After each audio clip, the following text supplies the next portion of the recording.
Estamos de regreso. Ya empezamos la entrevista antes de que ustedes esto llegaran. Está caliente aquella. Porque tenemos un tema que ustedes han visto que a través de todo el tiempo que tenemos en el programa lo hemos mantenido sobre el tapete, el tema de la educación. Nos importa, nos preocupa.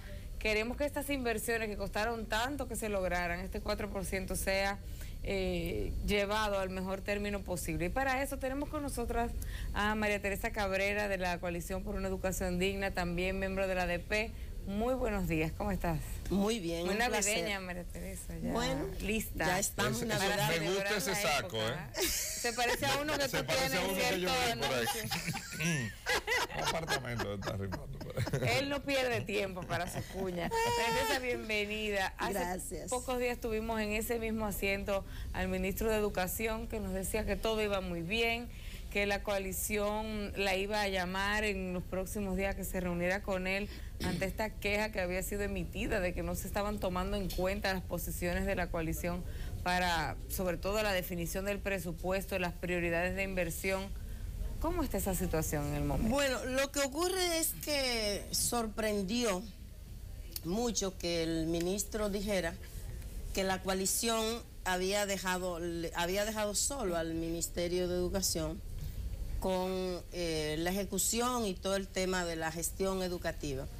Y la verdad nos sorprendió muchísimo porque la coalición, en primer lugar, ha estado oportunamente invitando al ministerio, a funcionarios del Ministerio de Educación, por ejemplo, a discutir la planificación presupuestaria del 2015. Invitamos a que hiciéramos un diálogo para discutir esa planificación antes de que se conociera en el Consejo de Ministros. Y advertimos que se violaría el pacto y también la ley si previamente no se conocía en el Consejo Nacional de Educación, que es como debe de ser. Y además en el pacto se ratifica esto para procurar que el presupuesto se alinee a los objetivos y metas de la planificación. Eso no ocurrió. El ministerio no se dio por informado a esa... O sea, se violó el pacto. Sí, pero además la coalición solicitó, invitó a discutir y no hubo reacción. Nosotros advertimos antes del inicio del año escolar la situación que estaba pasando en el Distrito Nacional, en la circunscripción 3. El día antes de inaugurarse el año escolar, indicamos lo que iba a ocurrir, el impacto que tendría en la cantidad de niños y niñas que se quedarían fuera porque el ministerio no había cumplido con la planificación en materia del programa de construcción. Nosotros hicimos público un documento en el que denunciábamos, ustedes lo recordarán, las inconsistencias presupuestarias del Ministerio de Educación. Indicábamos que se habían producido cambios significativos en la planificación presupuestaria al margen de la ley, como obviamente eso implica una violación a la ley. Si recientemente, en enero, entra en vigencia la ley de presupuesto, ¿qué justifica que en ese mismo primer trimestre del año, ya se estén modificando de manera sustancial una planificación presupuestaria que fue aprobada en el Congreso y que no pasó por el Congreso? Un ejemplo de eso es el tema del programa de construcción de aulas. Okay. En los tres primeros trimestres de este año, es decir, al mes de septiembre, hubo modificación en esa programación significativa. El programa de construcción comenzó en el presupuesto con 34.000 millones de pesos. Entre abril y junio ya se modificó, bajó a 24.000 millones. Pero ya el 30 de septiembre estaba situado en 19.000 millones. Lo que significa que de 34.000 millones a 19.000 millones es significativa la reducción de ese programa. Y tú... Del programa de construcción de aulas. Pero uno tiene la impresión de que eso es lo que se está haciendo. Bueno, es que sí, claro, porque hay toda una campaña y una ofensiva publicitaria mediática muy fuerte. Y también tú escuchas toda la semana que el presidente está inaugurando 2, 3 centros y te da la sensación de que estamos acabando. Pero realmente en relación con la planificación estamos muy por debajo y siempre que tú vas a evaluar. ¿Y en qué se está gastando el dinero entonces?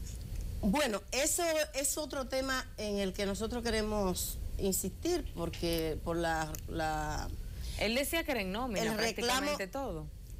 Mira, lo que pasa es que eso es algo que sale cada vez que está en discusión el tema salarial, pero en un Ministerio de Educación que se propone cumplir con la oferta de una educación de calidad, es muy lógico que la nómina docente tenga un peso significativo. Eso es obvio.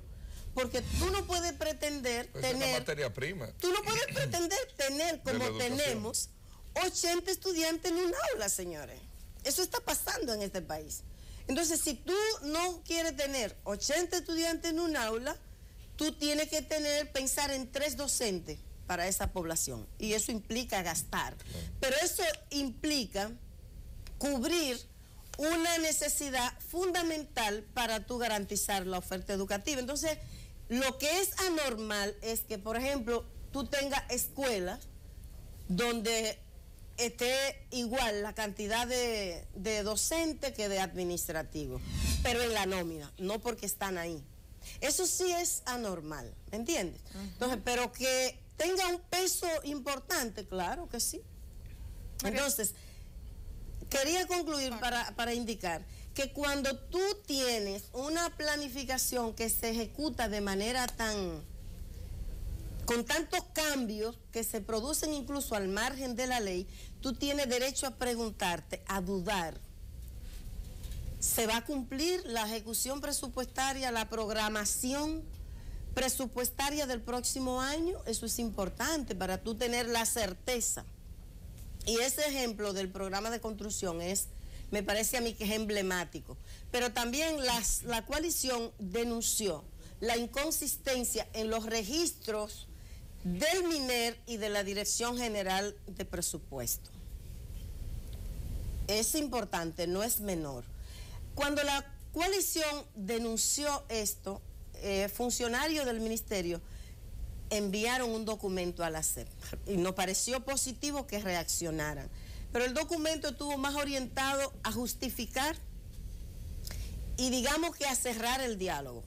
Nosotros volvimos a reaccionar y señalábamos que era importante abrir un proceso de diálogo en el que discutiéramos esos aspectos, porque el equipo de análisis de la coalición igual confrontó las informaciones que el ministerio envió. Nosotros nos planteamos hacer un levantamiento para evaluar la calidad de las aulas, de las escuelas inauguradas después de la implementación del 4%, en lo relativo a los criterios de accesibilidad. Y ese levantamiento se tuvo que posponer 3 veces, en 3 ocasiones, porque el ministerio se tomó cualquier cantidad de tiempo para otorgar los permisos de visita a los centros educativos para hacer ese levantamiento. Entonces, la coalición no ha dejado solo, ha dicho en cada momento. Tú hablabas, María Teresa, con relación a las aulas, que para el presupuesto se habían destinado unos más de 30 millones. 34.000 millones. Y que ha quedado en alrededor de 10.000. 19.000. ¿Cuántas aulas debe construir el sector gubernamental? ¿Y cuántas van hasta ahora? Tú que has dicho que no se ha ejecutado en la manera en la que se redujo la mitad casi. La meta no, claro. Porque tú siempre que evaluar tienes que partir de la planificación. Claro. Lo que se ha promovido y lo que dicen toda la publicidad del gobierno y los voceros que cuando hablan es que el gobierno ha construido 10.000 aulas en el primer año y 8.000 en este segundo año. Es decir, pero la planificación, la meta planteada en la programación oficial fue 18.000 aulas en los 2 años, en el 2013 y 2014. No estamos en el 50% de esa meta, no estamos, porque al mes de julio, incluso datos oficiales, porque la propia IDEC que hizo la evaluación al mes de julio, estaba en apenas no llegaba a un 30% de la meta. Lo que pasa es que nos genera una sensación, pero toda además, la publicidad. Además, luego hay que ver si esas aulas están equipadas, si tienen todo lo que tienen que tener. Un tema importante es, por ejemplo, que debería explicar el Ministerio de Educación, ¿por qué las aulas de básica, del nivel básico que se están inaugurando, se han estado equipando con mobiliario de media? Y ustedes me dirán, ¿y qué importa eso? Si lo mismo da, no da igual. No, igual. Porque si le queda muy grande. Hay unos criterios para los asientos de los niños de básica que no son los del nivel media. Eso le genera molestia, quedan los pies en el aire y los niños se vuelven, y el maestro o la maestra puede sentir la sensación de que hay un tema de indisciplina, pero realmente es que están incómodos. Y esa incomodidad aporta un factor, claro, que altera o que hace que el maestro o la maestra tenga que dedicar más tiempo a eso, pero también problemas de desformación. María Teresa, pero esta situación que estamos viviendo, estamos a 24 meses, prácticamente a 2 años de que por fin se está cumpliendo un presupuesto que se ha asignado un 4%, muchos recursos al Ministerio de Educación. Yo mismo lo he identificado al principio, bueno, es que no estamos preparados, y el ministerio, o sea, las cosas te van diciendo para dónde van, no había una preparación, no estamos viviendo, o yo lo veo, no es que lo están haciendo mal, no es que todo lo estamos haciendo mal, no es que estamos viviendo una transición para llegar al objetivo fundamental, porque nos ha agarrado a todos, o sea, se está tratando, el dinero está ahí, pero fíjese que se está bajando el presupuesto porque no está la capacidad de ejecución de ese presupuesto. Mira, yo no creo que sea ese el tema, ¿no? O sea, hay capacidad de hacer... Óyeme, el tema es el siguiente, es decir, tú tienes que ver, primero, que es una discusión también que hay que hacer.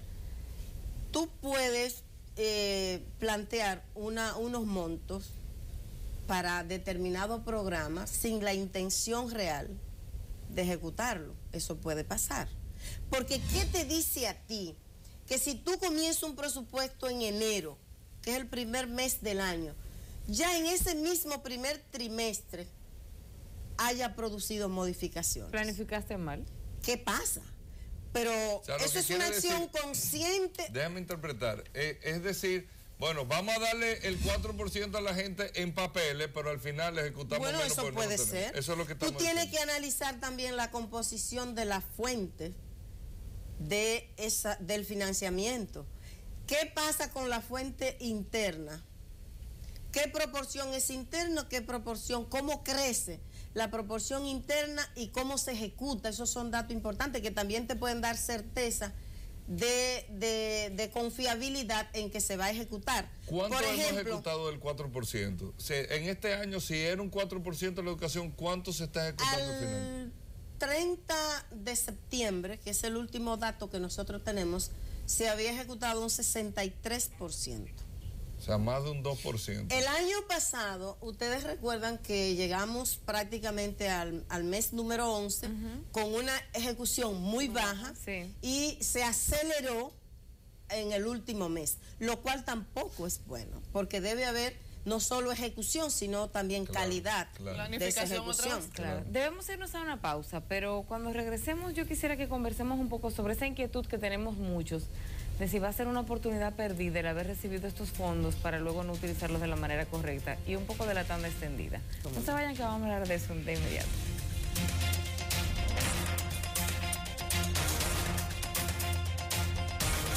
Estamos de regreso conversando con María Teresa Cabrera de la Coalición por una Educación Digna y de la ADP también.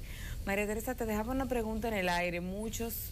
Comparto la inquietud de mucha gente de que luego de esa lucha por un 4% del PIB para la educación, sea una oportunidad perdida la utilización de esos fondos. Estamos hablando de que tenemos la sensación de que todo se está yendo en blocks y cemento y no tanto en la calidad. Nos han hablado, el ministro nos ha dicho aquí, llévenos despacio, son etapas, esto va a llevar mucho tiempo. Lo que nos has venido diciendo me mortifica porque ni siquiera la planificación que se ha dado el ministerio se está cumpliendo. ¿Hacia dónde vamos con esta inversión? ¿Cuál es tu diagnóstico de lo que ha pasado hasta el momento? Mira, ciertamente los procesos de cambio en educación no son tan rápidos, es decir, son en proceso. Tú no consigues un cambio de ahora para ahorita que impacte los resultados y los procesos. Pero para que tú puedas pensar en lograr impacto, digamos esto que se está anunciando, lo de la revolución educativa. Una revolución educativa implica cambios profundos, no solo en los resultados, sino también en lo que es en esa cotidianidad, en esos procesos cotidianos. Implica transformar, implica modificar el fondo y la forma. Pero no estamos en ese proceso. No, yo creo que estamos. Realmente aquí hay una ofensiva y la gente tiene la sensación, y por eso incluso hasta los propios maestros y maestras, a veces decimos, es que todo se está yendo en varilla y cemento. Nada más no es construcción de aulas. Y da la sensación de que se están construyendo más de la que necesitamos, y no es cierto. No estamos cumpliendo la meta que nos hemos propuesto. Ese es un dato, pero lo otro tiene que ver, para pensar una revolución educativa, tú tienes que alterar, tienes que ver que están produciéndose cambios relevantes en el contenido. ¿Qué está pasando? Y lo vinculo con la tanda extendida, que es el paradigma que presenta mucho el ministro en todos sus discursos como de la revolución educativa que estamos viviendo. Realmente la jornada extendida fue planteada como una reivindicación desde el primer plan decenal en el año 1992. Pero se pensó en la jornada extendida como la posibilidad de transformar los procesos cotidianos que tienen lugar en la escuela, como la posibilidad de cambiar la vida de la escuela, la ambientación de la escuela, las condiciones en que los maestros y las maestras trabajan cada día. Y nosotros entonces, ¿qué es lo que sentimos? Por ejemplo, el ministro decía acá, es que la gente está equivocada porque piensa que tiene que haber un currículum específico, diferente para la jornada extendida. Y aquí nos dijo que no lo iba a ver. Y el currículum está ahí. Y yo digo, es sí y no. Porque es verdad que el currículum que tenemos, que salió, resultó de la reforma de 1995, que fue una reforma profunda, que pretendió teóricamente sustituir el modelo pedagógico tradicional por el modelo pedagógico enfocado en el constructivismo sociocultural, que evidentemente cambia los roles del maestro y la maestra y el papel, el rol de los sujetos que aprenden, de los alumnos y alumnas. Ahora, ¿qué pasó? ¿Se aplicó ese currículum en términos real? No. Entonces, la jornada extendida es una magnífica oportunidad para que ese currículo se ponga en práctica. Entonces, ahora, no se está haciendo. ¿Por qué no se está haciendo? Porque en la escuela de jornada extendida se sigue haciendo exactamente lo mismo, solo que más tiempo.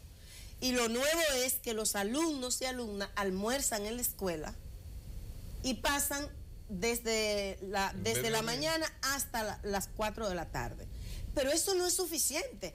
Tú tienes que incorporar. ¿Qué es lo mismo y qué es lo que debería estar pasando? Bueno, lo mismo en las asignaturas tradicionales. Lengua española, ciencias naturales, ciencias sociales. Enseñados de la misma manera. Matemáticas, exactamente. Entonces, ¿qué pasa con esto? Y yo creo que es importante decir, porque también el ministro se refirió a eso acá cuando yo estuve mirando la entrevista. Él da la impresión de que él cree que cuando reivindicamos los talleristas, estamos reivindicando un tiempo libre para los maestros y las maestras, y que ese es nuestro punto de partida, que queremos que los maestros y las maestras tengan un tiempo libre y por eso queremos que estén los talleristas. No es así, no, es que esas áreas juegan un papel fundamental en la posibilidad de proveer una formación integral.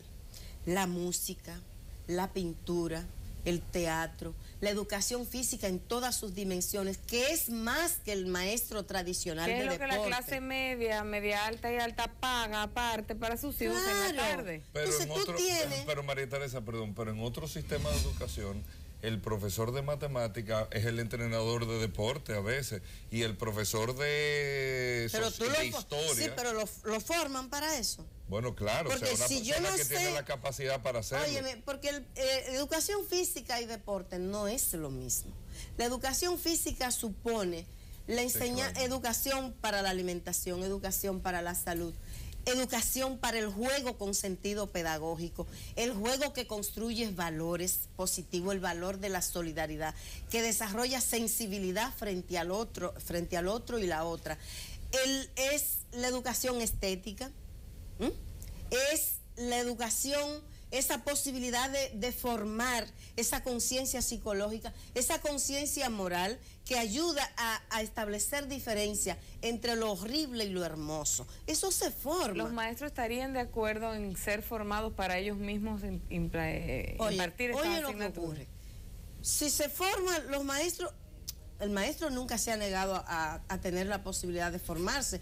Yo creo que todos los días muestra voluntad para hacer eso. Cuando pasa una semana en la escuela y el domingo se va a una universidad o el sábado, evidentemente que es una demostración de voluntad. Ahora bien, un componente importante que tiene que tener la tanda extendida y una escuela que quiere propiciar educación de calidad, es que el maestro y la maestra tiene que tener un espacio para la planificación de su trabajo. Exactamente. Tiene que contemplarlo el centro educativo. No tiene que ser que se lleve esa planificación para su casa. No, tiene que tener un espacio de planificación y tiene que tener un espacio para reflexionar su práctica pedagógica.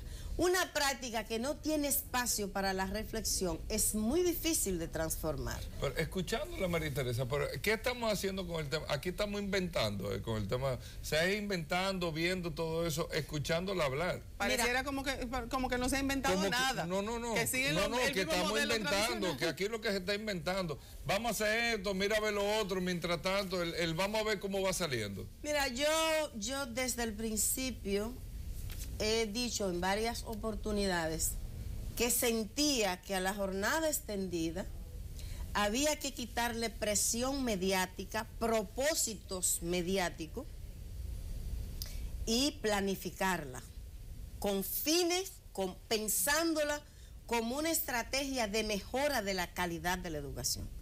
Entonces aquí, si ustedes se dan cuenta, el énfasis está puesto en que la jornada extendida es el nuevo paradigma y en que los muchachos almuerzan en la escuela. Y ese es un mensaje que gusta mucho a la familia, porque evidentemente que una familia, que el niño sale a las 7 de la mañana y regresa a las 4 de la tarde y que almuerza en la escuela le agrada. Claro. Entonces aquí se está enfatizando eso y yo siento que va a dañar, porque eso es una estrategia más de carácter electorero que una estrategia mediática para pensar de transformación como una estrategia de mejora, de transformación. Ahora bien, yo creo que estamos a tiempo y aquí lo importante es que todos estemos pendientes y que todos podamos ver, y todas, más allá de lo que dice la propaganda, y que el ministerio se abra, que dé mayor demostración de apertura, que dé las informaciones como se le piden, porque la coalición, por tradición, se basa en datos oficiales para hacer su monitoreo y hacer su seguimiento. Que otorgue, que entregue las informaciones. ¿Están recibiendo las informaciones? Pero mira, a cuenta gota, en formato que se toma mucho tiempo trabajarla y cuesta mucho dinero, a pesar de que se pide de manera específica. ¿Tienen contacto con las comisiones de veeduría para ver cómo ellos ven la evaluación de la ejecución del Mira, nosotros a mediados de este año invitamos a los actores de varios programas de las políticas educativas para tener un diálogo. A partir de la planificación rindan cuenta y nosotros formular preguntas. Algunos fueron, otros no fueron. Pero yo creo que en definitiva, para indicar que tiene sentido, que valió la pena, que tuvo sentido la lucha por el 4% y que nuestra tarea ahora es no ser complaciente, no hacer el seguimiento que le gustaría a los funcionarios, porque tenemos muy poca cultura de que nos monitoreen, de que nos cuestionen, de que nos pidan cuenta. Y siempre preferimos, si nos sentimos más cómodos, con una presencia que legitime sin preguntar y sin problematizar. La responsabilidad de la coalición es decir lo que está bien, acompañar, decir lo que debe ser mejorado y mostrar disposición a acompañar en eso que hay que mejorar. Porque nunca hemos tenido la intención de fastidiar, pero sí de jugar el papel que nos corresponde. María Teresa, el tema de la reivindicación de los maestros debe ir acompañado con esa tanda extendida. Hablábamos sobre el tema de los salarios, pero estando aquí, y ya unos días antes incluso había salido en la prensa, estaba el tema de la capacitación de los maestros para poder enseñar en este nuevo modelo educativo. ¿Y realmente se está trabajando en eso? ¿Qué tanto beneficio han recibido los maestros en tema de capacitación? Mira, sí, yo creo que, por ejemplo, desde el INAFOCAN se está haciendo un trabajo interesante. En INAFOCAN se ha pensado un marco integral de capacitación continua que realmente no hemos tenido en la realidad. Hemos tenido sumas de cursos sin articulación lógica. Yo creo que hay un proceso interesante en ese sentido.